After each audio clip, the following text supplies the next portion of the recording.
Hello, and welcome back to another edition of Carrie's Gardening Channel. So today is March the 24th, 2021, and we have some beautiful dwarf irises here that just started blooming. And these are known for being able to bloom while there's still snow on the ground. Now, all of our snow has finally melted a few weeks ago, and we've been getting some warmer temperatures. So these are a beautiful sight for spring coming. You can see here's some that are just coming up. You can see how they kind of start forming to bloom. So in this video here, I want to give some tips on growing your spring blooming bulbs and some planting tips. So one of the things that you want to do is you want to make sure that your soil is well drained. And you don't want your bulbs standing in water, especially over the winter time, because they can rot. So you want to make sure that whatever planting site you choose, it has free drainage, and they're not going to be sitting or standing in water.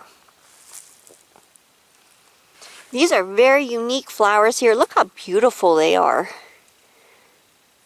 I look forward to these blooming every year because they're just so pretty. Now, most of the time, the fall blooming bulbs are sold in the fall time. So, if you have something that you like, you can kind of write it down and try and look for it in the fall time and see if you can find it. And you want to select, that perfect spot to put them. And you can see here's another one blooming here. This is a beautiful purple one. Very unique, very beautiful flower. Here's another one coming up right here. I believe this also comes in a yellow as well. So here we have some giant crocuses, and we have some smaller crocuses blooming here. Now, one thing with growing crocuses, squirrels and chipmunks love to eat the bulbs of crocuses. They dig them up, they move them elsewhere, and we had one year that it took a crocus bulb, and whatever it was dug it down that deep that we never actually found the bulb. So I have no idea where it was actually at or how deep they dug it, but we just could never find the bulb to try and move it and put it back where it was supposed to be. So one thing that you can do to try and keep those away is when you plant your bulbs in the fall time, they have what's called, it's a very small block fence. And you can kind of put that over your bulbs to try and discourage the squirrels and the chipmunks from digging them out. Now, voles and mice will also eat your bulbs. So you got to watch out and make sure that they're not digging under the soil, and they don't have their tunnels digging, through the soil to eat your bulbs, because they will completely destroy your flowers and your flower beds, which is a shame because you put all that time and work into it, and you want your pretty flowers. So deer will eat your crocuses off, and so will rabbits. So that's something else that you want to watch out for. So if your crocuses are up and blooming one day and they're gone the next, or they kind of look like they've been mowed off, it was probably a deer or a rabbit that decided to make a meal out of them. Now, blood meal can help to repel rabbits. The deer, I haven't really found anything yet that keeps the deer away too much. I've tried the different repellents and different things, and it didn't work for me. It might work for somebody else, but it didn't work for me in my experience with it. And we have had issues with the deer eating them off in the past. And the deer will also eat your tulips. So I know some people put like cages around their tulips at night to try and protect them.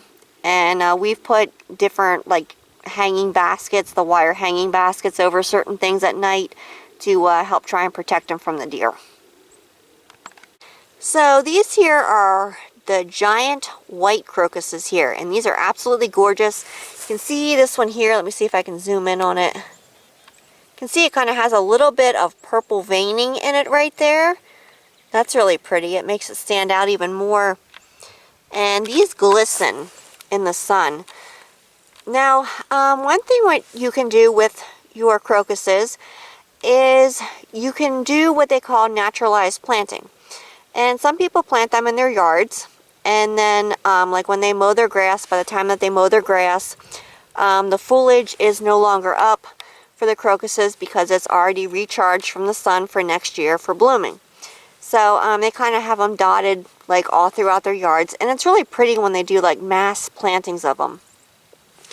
So you can see there's more crocuses actually coming up here, and you can see how they kind of form. And this is your foliage here, and then the crocus kind of comes like right in the center right there. And here's another one here, and over here, and there's a bunch of them back here. And that's how they form their blooms. So you can see our daffodils are just starting to come up back there, and we have a lot of different colored daffodils. Daffodils are very hardy, and you see them like along the woods for naturalizing. People put them in their yards for naturalizing. Now, what you want to do with your daffodils and your tulips is you want to let the foliage die naturally. After they've come up and they've bloomed, you want to let the foliage alone, let it go, because what the foliage is going to do is the foliage recharges when the sun is out for blooming next year. So you can actually hurt your bulbs and make that they can't produce their energy that they need to bloom the next year by cutting the foliage down too early. So just let it go, let it brown out, and then go ahead and remove it. So your daffodil is a very hardy blooming plant. They do have bulbs, they multiply like crazy, and you do have to dig them up and divide them. If you don't dig them up and divide them, they'll get too crowded, they'll stop blooming. You'll actually get where bulbs start coming to the surface, and they need to be divided out. And daffodils look gorgeous planted in the woods. I love to see them in the springtime, like when we're driving. There's a place, it's an old abandoned house, and it's just loaded with daffodils, and they're so beautiful in the springtime when they're blooming. And it's just amazing how many of them are there and how many of them are blooming. And it just looks really pretty, like the daffodils along the roadsides, and when you put them in the woods. So you can see here's a patch of tulips here. This is a pretty big patch of tulips. Now this is a perennial tulip. Some of your tulips, like your hybrid tulips, only last for a few years, and then they start losing their genetics, and they start dying out. But the perennial tulips usually do pretty good. They can last for years. Now, you do have to watch the deer with your tulips, because the deer will eat your tulips off. So, like I said, you can put like a little cage over them at night or something to try and discourage the deer from eating them. And this is in a flower bed here that we still have to clean out, but you can see this is a pretty good patch of tulips here. Tulips like well-drained soil, so you want to make sure that wherever you're planting them at, it's well-drained. And they do love full sun. So definitely you want to leave the foliage of your tulips alone after they're done blooming, and you want to snap those seed heads off. And by snapping the seed head off, it's going to put the energy back into the bulbs for blooming next year, which is what you want. And by letting the foliage up, the sun's going to come out, it's going to recharge the bulbs, and they're going to take in the sun. So you definitely want to let the foliage up on your tulips after they're done blooming, because what that's going to do is when the sun comes out and shines, the leaves are going to take the energy that they're getting from the sun, and it's going to help recharge the bulbs for blooming next year. One thing, when you buy them in the store and they're in like the store environment and you plant them outside, they don't bloom the next year. And what's actually happening is they didn't get the light that they needed to recharge that bulb to be able to bloom in another year. So definitely let the foliage up on your tulips. And once it's done, you can go ahead and take it away, like when it turns brown. Now you do have to watch out for what they call Tulip Fire. And Tulip Fire is a type of abortress. To my knowledge, there is no cure for it. Now this one here is a Happy Generations tulip. You can see it has variegated foliage on it. And it has a beautiful white with red streaked flower that it gets. And here we have some hyacinths that are starting to come back. And you can see the blooms right down there and how they're forming. Hyacinths are beautiful when they bloom. They have a high fragrance to them. And sometimes it can be a little overpowering. In a way, it's multiple blooms on a stem. Now, if your hyacinths blooms aren't full, it means that your bulbs need more food. So some bone meal for your spring blooming bulbs is great. And they'll take that in.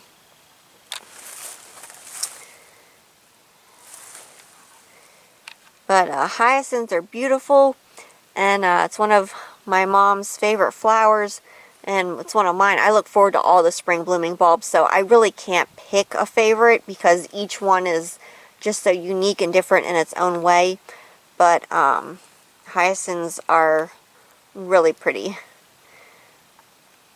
I remember I used to have a swing set, and the hyacinths, when they would bloom, the fragrance would just drift across when I would be swinging on my swing, and it just smelled so wonderful.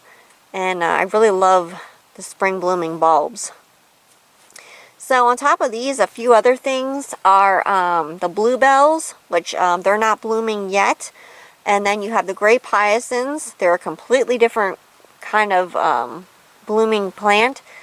And then you have the mountain bells. And I'm trying to think what else we have that blooms in the spring like that. I think there's another one, but I can't remember the name of it. I got to try and find that one tag. But you can see here the flags are starting to come back. Now these will benefit. Your flags and your irises will benefit from some Epsom salts. And you want to kind of put it around the perimeter. You don't want to get it like on the bulbs or the rim zones, the rim zones themselves. You want to put it around the perimeter, and they'll take that in. We've seen a huge difference with the blooms on our flags and our irises when we do that, and just makes them beautiful. So we have some daffodils here that are starting to get the heads into bloom.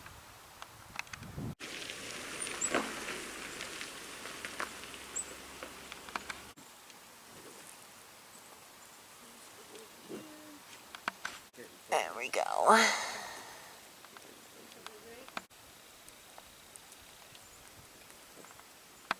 And here we have some snowdrops. Now your snowdrops will bloom while there's still snow on the ground. So that's another one that will start blooming when there's still snow on the ground. Beautiful little flowers there. I like that little green dot that they have. And you can use these for naturalizing too.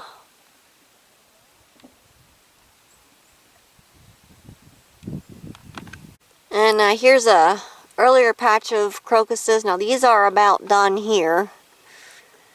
And crocuses multiply a lot, so they readily multiply. And so do snowdrops.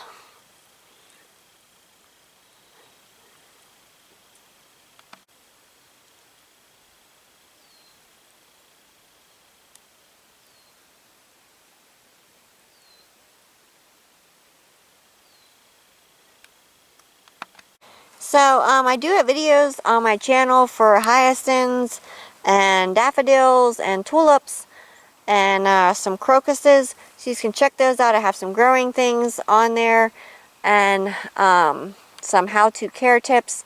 And I did some tours throughout the years of different blooming, of the flower beds blooming. And I plan on doing more tours this year as the stuff really kicks up and starts going for blooming. So if you like my video, please like, comment, subscribe. Please don't forget to hit the little notification button. I'll try to put a new video on. You can also follow me on Twitter. I have a link down in the description for my Twitter account. Thank you for watching, and have a nice day. Bye!